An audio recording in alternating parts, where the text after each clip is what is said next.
All right. Shalom. First and foremost, I'd like to give all praise and glory unto Yahweh Bahashem, Yahweh Shah Bahashem, Rakakwadash, and double honors unto the apostles and the elders of GMS who rule well, teach well, being great examples to his younger brothers. And peace and blessings and salutation to the hopeful elect out there pushing his word in truth and in sincerity across the four winds in the name of Yahweh Bahashem, Yahweh Shah Bahashem, Rakakwadash. Pushing to get up out of there. Shalom to the hopeful leg, the believers, the listeners who have came back to the obedience of the scriptures through faith in Yahweh Bashim Al-Shai. All right, and what I want to get into this morning, dealing with the rededication. All right, the rededication. And speaking of the rededication of the nation of Israel, all right, and there's a remnant whom the Lord, all right, has predestined to wake up in these last days to be rededicated unto Him. Okay, because this world, all right, cultivated us to be rebellious against our power, and as we find out who we are, we find out who our power is, the names, we begin to learn the doctrine, the understanding, okay, righteousness, we begin to rededicate ourselves to our true power, because this world had us dedicated to everything else but our power, man, okay? So it's a privilege, for the Lord to allow us to wake up and to be able to rededicate ourselves, all right, in these last days right before the deliverance. Okay, so I got some precepts I want to get into because it begins with us remembering who we are, remembering what to be dedicated to. Okay, because once we understand and awaken to being Israelites, when you read 2 Peter 3:1, this is the Apostle Peter writing to Israelite foreigners, those who had completely, lost the way, lost who they were, they was fully engulfed, okay, into the way of the heathen, just like we were. Okay, when we awakened to the truth, we was fully engulfed, okay, into westernization, which is the modern Hellenization, because these Israelites was Hellenized, okay, by the Greeks, okay, we was westernized by the same people, man, these Greeks coming back, okay, these Romans coming back, these Edomites, man, you see? And it says, 2 Peter 3:1, it says, the second epistle, beloved, I now write unto you, in both which I stir up your pure minds by way of remembrance. So our pure minds are being stirred up by the way of remembrance. By what? This word. You see? This word is activating the remembrance in us, man. The will of the elect. The Lord has it set up to where when we hear this word, it activates a remembrance. Okay, we begin to start snapping into it. We begin to start coming into ourselves, man. All right, just as it speaks about in the book of in the book of Baruch, chapter 2. All right, it's the book of Baruch, chapter 2, and verse I started at 30. It says, for I knew that they would not hear me, because it is a stiff-necked people. But in the land of their captivity, they shall remember themselves. Okay? So as our disobedience will have us scattered throughout the world in captivity, mainly over here in the Western Hemisphere, well, it was a point in time when the Lord would allow us to begin to remember ourselves, man. Starting with High Priest Elder Abba Bibbins, okay, which we know is John the Baptist coming back in his lot, okay, to be the forerunner for Yahweh Shai, you see, and what that began the awakening, okay, of the hopeful elect.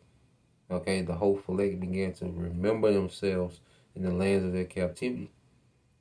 Okay, all these camps, all right, these the teaching, the videos. Well, this is the Lord, all right, awakening His people and stirring them up to remember themselves, man. Okay, there's a remnant that will come back to the remembrance, and see, not only because we don't come back to remember ourselves just to throw on a costume for the internet, for social media. No, we come back to a standard. We come back to obedience. We come back to an expectation. There's a certain conduct that we come back to. Okay? We're not just, niggas with fringes on. Okay? or nigga women with head wraps on. No, it's beyond that. All right, because a lot of people that know they Israelites, they are just cosplaying. You know, they are just putting on the outward appearance of an Israelite, but really not changing. Because coming back to who we are, all right, really rededicating ourselves, man. We're coming back to a standard. We're coming back to a behavior, a conduct, a certain etiquette. You see, we'll come back to a culture and inheritance, man. You see, beginning with what? The inward man. You see, so as we remember ourselves and we begin to rededicate ourselves, man, there's a drastic change and it begins inwardly. We begin to put off everything about, all right, the West, man. All right, the way we was taught and brought up, we begin to put all that off, man, and fully rededicate ourselves to our power. And that's the only way that we can rededicate ourselves to Yahweh by Shema Shai, by putting this off, man. You know, by putting this off completely. Every thought, every mindset, every way we thought was right. No, we gotta completely put that off, man. You know, to rededicate ourselves to our power. And it says, verse 31, and shall know. Well, I started verse 30 again. Said, for I knew that they would not hear me, because it is a stiff-necked people. But in the land of their captivity they shall remember themselves, and shall know that I am the Lord their power, for I will give them a heart and ears to hear. Okay? So the Lord will give us the spirit to be obedient. He will give us, you know, the mind to be able to comprehend, okay, this word, man. You see, everyone doesn't have the mind, the spirit to comprehend this word, to digest this word. You see, everyone doesn't have the stomach for Yahushua, which is the scriptures. Or Yahushua comes in the volume of the book. Okay? So to really tap into Yahushua, what the Lord has to endow us with a certain spirit. Okay? So we can grow in understanding. You know, so we can really start to conform. Okay? So verse 32, it says, and they shall praise me in the land of their captivity, and think upon my name, which the name of the Father is Yahweh, the name of the Son is Yahushua. You know, so we come back, because even, let's say, coming back to those names, there's a conduct, there's an expectation, there's a standard with those names. Okay? You see, we don't come to those names with the same behavior of this world, the same mindset of this world. No, we begin to make those drastic changes, man. You know, it's a constant, all right, work in progress until the coming of Yahushua, which is when we're going to be perfected, man. Okay? And I want to go here in the book of 2 Kings, because this is this what inspired me to do this lesson. Now, this is during the time of Josiah, which he had came behind, you know, his father and his grandfather. Them niggas was wicked. Okay? And Josiah, all right, he came and he was a king that did, you know, the most drastic reform of the southern kings. Okay? Like you know, you have other kings of the southern kingdom. Okay? You had other kings of Judah that did reforms, but Josiah did the most drastic reform. Okay? When he began to tear down the idols, and you know, it's a good read. You read 2 Kings, the 23rd chapter, the whole chapter. So I'm gonna read verses 1 through 3. Get to the point. It said, this is on 2 Kings 20:23. It says, then the king summoned all the elders of Judah and Jerusalem, and the king went up to the temple of the Lord with all the people of Judah and Jerusalem, along with the priests and the prophets and the people from the least to the greatest. There the king read to them the entire book of the covenant that had been found in the Lord's temple. So they tap back into the scriptures. You know, because his father was out here wilding, heavy into idolatry, man. You see?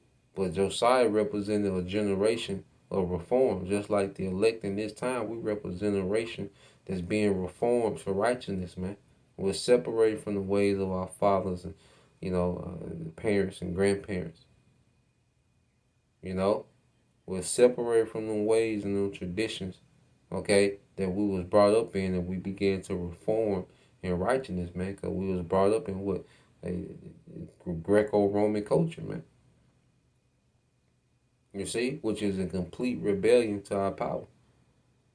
Okay, so this is that generation in which the Lord breaks that cycle of rebellion and starts to raise up an elect. Okay, that will begin to what, rededicate themselves to Him. You see, so um, read on. It said the king took his place of authority beside the pillar and renewed the covenant in the Lord's presence. He pledged to obey the Lord by keeping all his commands, laws, and decrees with all his heart and soul. In this way, he confirmed all the terms of the covenant that were written in the scroll, and all the people pledged themselves to the covenant.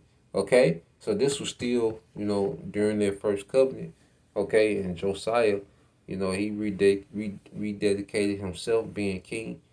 Okay? And the people, all right, following in like manner, they rededicated themselves to their covenant, man, to be obedient.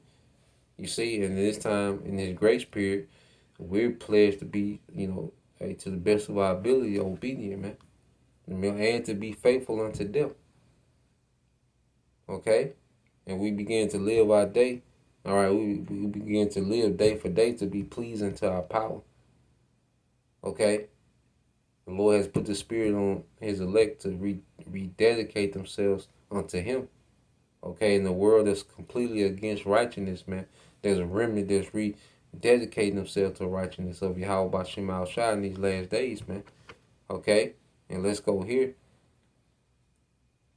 Like I said, that's 2 Kings 23, a good read, that chapter. But let's go here.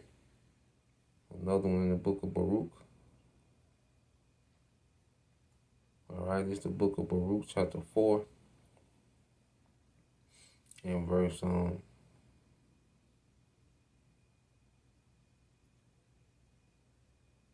this Baruch 4 and 28.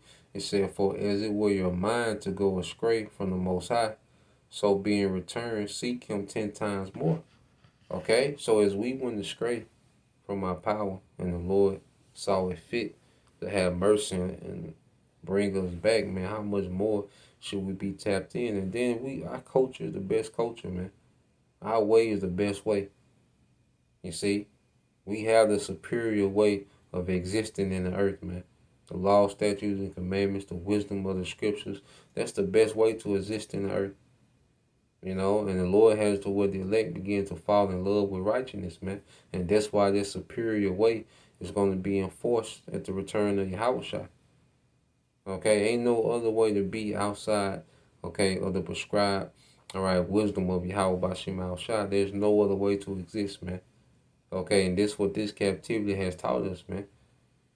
That this is because we done had both, okay, both worlds, man.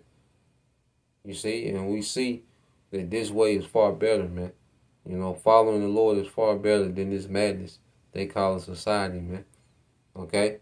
So, Lord will, you brothers, all right, and you few sisters edified once again to give all praise and glory unto Yahweh Bahashem, Yahweh Shai Bahashem, Rakakwadash, and double honors unto the apostles and the elders of GMS who rule well, teach well, being great examples towards younger brothers. And peace and blessings, salutations to the whole elect. Shalom.